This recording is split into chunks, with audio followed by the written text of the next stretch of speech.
When you first install Ghost, it will install an embedded SQLite 3 database. But with the next major release of Ghost, MySQL will be required, and that's MySQL 8. And also it's more performant than using an embedded SQLite 3. So let's get started. Let's install MySQL. It is recommended that you go through MySQL secure installation.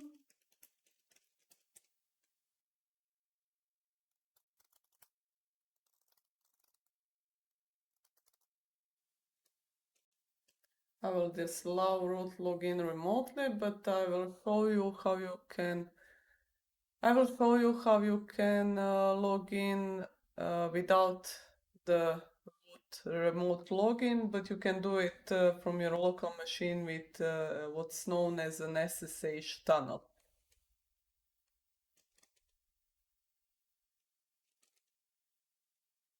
Okay, and let's see.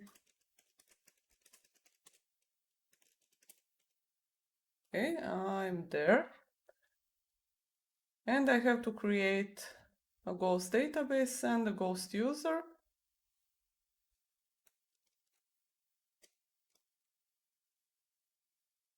And now that I've installed the database, created the database and the user, I want to configure my Ghost configuration.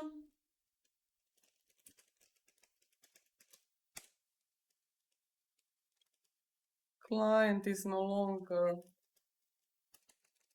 SQLite 3, it is MySQL. And connection is no longer in file name, it is no longer in file name, it is with host and port.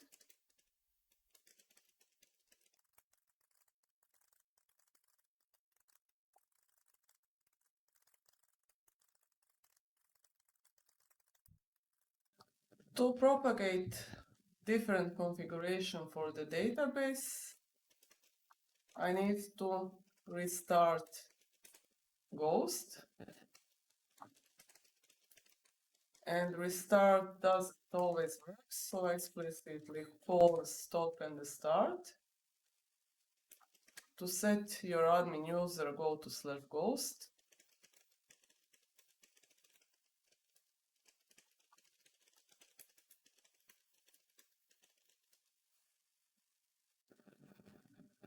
And to see what we have in MySQL,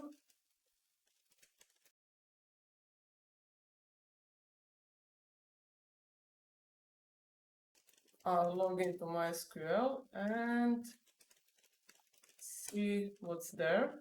Those are all of the tables created and needed for the Ghost platform.